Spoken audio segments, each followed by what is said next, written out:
took my shots, and God just tested me in that fight. I had to go through my inner battle after coming off the back of a loss. So I was a bit nervy in there, but what a warrior. I'm honoured to share the ring with a fighter like Fabio. Probably. I'm coming back off, I'm going to go on a good run. A nice rest. Yeah, definitely. I need a nice rest. You need a nice rest and do, young man. Yeah. Come back late or that's to just take it easy. Honestly, I don't think it will happen, but I'd love it to happen.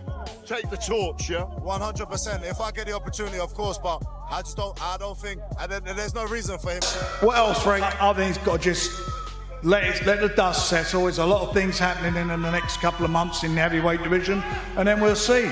But, he's back. Daniel Dubois confronts Moses Itauma and warns him at Instagram Live as tensions rise between the two heavyweights.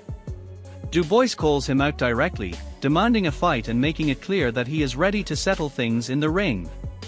He also sends a warning that if Itauma keeps speaking from the sidelines, he will eventually be forced to face him. The situation is heating up fast. Yeah, he's gonna talk some shit. He's gonna come back. So, all of that, it's all good for the fight. But I need to show them that if he's gonna come back, he's gonna have to face me for all the belts. So that's my real priority right now, is getting all them belts and really stamping my authority on this division, on this era of boxing. Moses Itauma makes a bold statement, expressing complete confidence in his abilities and believing that nobody can beat him when he is at his best. He credits his team and preparation for his strong mindset and feels that, on most nights, he would be too much for anyone standing in front of him. However, he also admits that no fighter is truly invincible and that mistakes can still happen in boxing, which shows a small layer of realism behind his confidence as the tension with Daniel Dubois continues to build. I don't think anybody can beat me, especially with the team that I got. I don't think anybody can beat me on my night. I think, obviously, nobody's invincible. Like, there's a possibility that it can go wrong. But I just think if you're talking about on the odds, I just don't think anyone could be standing in front of me with my... Moses Itauma's comments create a tense backdrop for Daniel Dubois, as he appears to indirectly dismiss any immediate pressure to face the winner while still speaking confidently about his own position. His focus on personal advantage rather than clear challenges can be seen as avoiding direct confrontation, which only intensifies expectations from fans who now want answers inside the ring. Right, Moses, it's a big 50-50 tonight, but I'm going to put you on the spot. What's your prediction? I think Fabio's going to win. I want him to win, and I think that's probably where my money's going to be. But more kind of selfishly, because it puts me in a better position. And rounds? I think it's going to be an early fight. Okay. Yeah, I think it's going to be an early fight. I think regardless, you can't have two big punches like that and not have an early fight, And the question on everyone's lips is, are you fighting the winner? I won't be fighting the winner, no. But if Fabio wins, it puts me in a better position. Why won't you be fighting the winner? I don't know how to properly media-trained answer this question. I'm trying to give a political answer, but I just don't have one. Nah, it's kind of things that you can't control outside the ring. And we've kind of got a plan if Fabio does win, which is tasty. So, yeah, like I said, I'm very much rooting for Fabio. Don Charles gives a strong warning to Moses Itauma's camp, suggesting that a fight with Daniel Dubois would be extremely difficult to control. He believes both fighters have the ability to impose their game plan, but still clearly backs Dubois, saying he walks through the current crop of rising heavyweights. Yeah, so if you put him in against Daniel Dubois? Good question and hard question. Who brings and implements their game plan on the night? It would be a very tight fight. All the current live heavy who are coming through, Daniel still. Derek Chisora backs Daniel Dubois as the clear favorite against Moses Itauma, pointing to his world champion status and experience. While acknowledging Itauma's hype, he dismisses it slightly, suggesting the current heavyweight hierarchy still favors Dubois. His tone reflects confidence in Dubois' power, timing, and overall ring maturity. No, Itauma. Who do you think wins between Dubois and Itauma? Right now, the odds, the favourites, Daniel is the world champion, so I think Daniel, yeah. But we know Itauma how he is. But the era of Ben Davis is down, fellas. Get it right. Don Charles is still emotionally overwhelmed, calling the fight an exhausting but unforgettable war between two true warriors. He insists there were no real losers, only respect gained, as both Daniel Dubois and Fabio Wardley showed elite toughness. Charles praises their mentality and throws subtle support behind Dubois as part of a new heavyweight era. From his perspective, the fight delivered more than expected and proved boxing's raw entertainment value. My thoughts, I'm still trying to recover. I need my heart checked. Yeah, I'm getting old, you know, from all this excitement. Yeah, but basically, what was my thoughts? What a magical, epic fight between two warriors, two gladiators. There was no losers in there tonight, in my opinion. Boxing won. There was no losers in there. Yes, we're going home with the belt, but Fabio, I mean, they don't make. I said to him after, they don't make men like him anymore. They don't. Yeah, it's a throwback. It really is. And so is Daniel. And boxing won because for the neutrals, whoa, that lived up to expectations. In fact, more. It delivered more. Yeah? So, no, God is great. Derek Chisora gives full credit to Daniel Dubois, praising his ability to keep going despite taking clean shots and never backing down under pressure.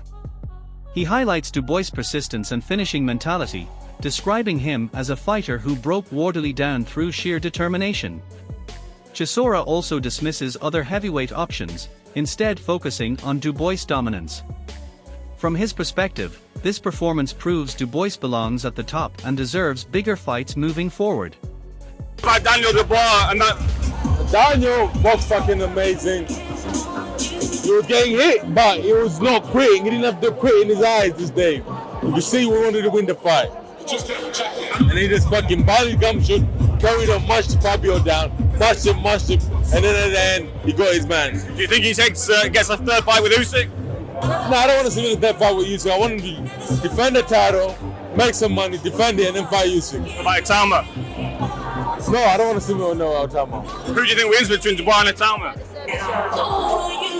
Right now, the odds, the favourites, Daniel is the world champion, so I think Daniel, yeah. But we know Itauma how he is. Sam Jones praises Daniel Dubois' performance and suggests the heavyweight division is moving toward a major clash with Moses Itauma. He acknowledges that such a fight feels inevitable given the hype and rising tension. Jones emphasizes that Dubois should enjoy his moment first, but clearly sees Itauma as the next big name in line. From his perspective, the division is building toward a high-stakes generational fight that fans will demand. What can you ask more of Daniel there? What do you want next for Daniel Dubois? Yeah, no, we'll see. Let him enjoy it first. I did speak to Stan Dubois and he had a little hug with Moses Itauma and he said, we want you next. What do you think about that? Yeah, listen, that's a fight that's inevitably going to happen, isn't it? So let's see what goes on. You think that's fight of the year? That last night? Tonight? But if it's not, I mean, Walker Eggington, then that. But that was amazing. That was amazing. What a fight, yeah. Stan Dubois makes his stance very clear, openly calling for a fight between Daniel Dubois and Moses Itauma instead of another Usyk matchup. His comments show strong belief in his son's ability to handle the rising heavyweight prospect. By describing Itauma as this giant, he adds hype and intensity to the potential clash. From his perspective, this is the fight that makes the most sense right now in the division. Stan, before you go, do you want to see him fight Alexander Usyk again? No, I want to see him fight this giant. I don't mind fighting, but congratulations. What do you think of the fight?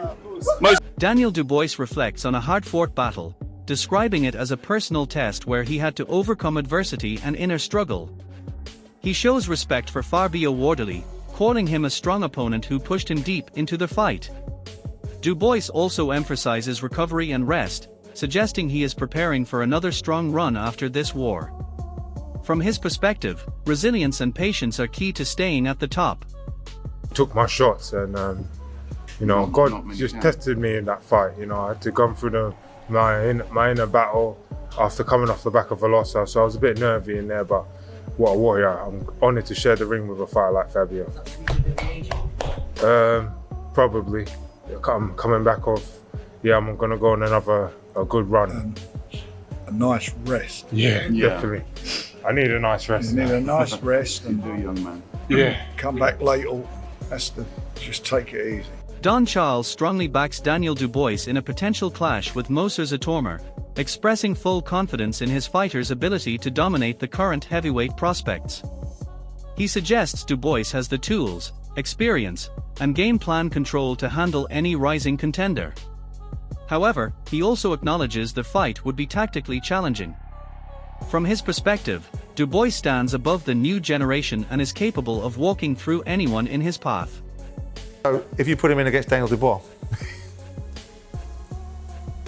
Good question and hard question. Who brings and implements their game plan on the night? It will be a very tight fight. All the current live heavy who are coming through, Daniel still walk. Derek Chisora makes it clear he is leaning towards Daniel Dubois as the favorite in a potential clash with Moses Itauma. He points to Dubois being a proven world champion with real experience at the highest level. However, he also hints at unpredictability, reminding fans that Dubois is not always consistent. His comments carry a mix of confidence and caution, showing respect for both fighters. In his eyes, experience still beats hype, but heavyweight boxing can always shock everyone. No, Itauma. Who do you think wins between Dubois and Itauma? Right now, the odds, the favourites, Daniel is the world champion, so I think Daniel, yeah. But we know Itauma how he is. But the era of Ben Davis is down, fellas. Get it right. Don Charles gives an emotional reaction to a brutal heavyweight war, showing just how draining the fight was even for people watching. He calls it a magical epic clash between two real warriors, where neither man could be called a loser. In his view, boxing itself came out on top because of the drama and intensity. He praises both Dubois and Wardley for their toughness and old-school mentality, saying they are throwback fighters who brought real excitement to the division. My thoughts, I'm still trying to recover. I need my heart checked. Yeah, I'm getting old, from all this excitement. Yeah, but basically, what were my thoughts? What a magical, epic fight between two warriors, two gladiators. There was no losers in there tonight, in my opinion. Boxing won. There was no losers in there. Yes, we're going home with the belt, but Fabio, they don't make. I said to him after, they don't make men like him anymore. They don't. Yeah, it's a throwback. It really is. And so is Daniel. And boxing won because for the neutrals, whoa, that lived up to expectations. In fact, more. It delivered more. Yeah? So, no, God is... Fraser Clarke reflects on a violent and chaotic heavyweight battle where skill was not the main story, but heart and survival were. He admits it was not the most technical fight, but it delivered everything fans want in terms of action and drama. He praises Dubois for learning and adjusting after being hurt, showing growth during the fight. Clarke highlights how Dubois managed to come through adversity and still find a way to win, proving his development as a fighter. I said he's going to come out faster, yeah, but Daniel recovered well. He's learned. You can learn from his knockdowns before. He's learned a lot, you know what I mean? So, yeah, he's done well, Fabio. Dominic Ingle breaks down a classic heavyweight war, calling it one of the best fights he has ever seen. He gives full credit to Fabio Wardley for his toughness and refusal to quit even under extreme pressure. At the same time, he praises Daniel Dubois for staying composed and sticking to his game plan when things got difficult. Ingle points out the turning point was Dubois adapting as Wardley kept coming back, showing elite-level control under exhaustion and pressure. Tell you what, it's one of the best fights I've ever seen. One of the best fights. Fair play to Fabio Wardley. What a hard man he is. He didn't want to quit. His corner didn't pull him out. And Daniel Dubois kept his composure. He kept his composure, stuck to the plan. He started to get a bit tired himself. He realised that Wardley still got something in the tank. He kept pulling it out of the bag. He looked dead on his feet. But what a fight that... Derek Chisora delivers a raw and emotional breakdown of Daniel Dubois' performance, praising his refusal to quit even when he was getting hit clean. He highlights Dubois' mentality, saying he kept pressing forward, broke Fabio down, and eventually got the job done in brutal fashion. Chisora clearly respects that warrior spirit, seeing it as a defining moment in his career. He also shifts into future talk, dismissing a third Usyk fight and focusing on title defenses and big money fights instead.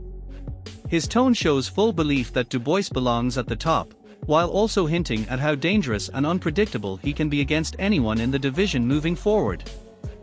What about Daniel Dubois and that? Daniel was fucking amazing. He was getting hit, but he was not quitting. He didn't have the quit in his eyes this day. You see, we wanted to win the fight. And he just fucking body gumption, carried on, mushed Fabio down, mushed him, and then at the end, he got his man. Do you think he gets a third fight with Usyk? No, I don't want to see him in the third fight with Usyk. I want him to defend the title, make some money, defend it, and then fight Usyk. Like Itauma? No, I don't want to see him with no Itauma. Who do you think wins between Dubois and Itauma? Right now, the odds, the favourites, Daniel is the world champion, so I think Daniel, yeah. But we know Itauma how he is. David Haye gives one of the highest praise breakdowns, calling the fight one of the most entertaining heavyweight battles he has ever seen. He focuses on the non-stop action, back and forth exchanges, and the sheer bravery shown by both fighters. In his eyes, this is exactly what heavyweight boxing should deliver to fans every single time. Haye emphasizes that both men gave absolutely everything they had, turning the fight into a classic war rather than a technical showcase. His admiration is clear as he says he could watch it repeatedly, highlighting how rare and special this kind of fight is in modern boxing. I've never seen a heavyweight fight that captivating, that entertaining, round after round, backwards and forwards. The heart on these guys, the balls, the bravery. That's what you want to pay. That's what you want to. We hope every time we tune in for a heavyweight championship, you're getting that type of energy. They both gave everything they had. I could watch that 10. This heavyweight clash leaves the division wide open and full of questions. Daniel Dubois has proven he can take punishment, stay composed, and still find a way to win when everything is on the line. Fabio Wardley also walked away with massive respect after showing incredible toughness and heart in one of the most brutal fights of the year. Now the big debate starts again about what comes next for both men, whether it is title defenses, rematches, or even bigger super fights in the division. Every top voice agrees that nights like this are what make heavyweight boxing special, raw, violent, and unpredictable. But the real question is simple. Is Dubois now ready to fully dominate the division, or will the next elite challenger expose him? And where does Wardley go after proving he can survive at this level? If you enjoyed this breakdown, make sure to like the video, subscribe to the channel, and turn on notifications. Drop your opinion in the comments right now. Who wins next time, and who gets exposed first?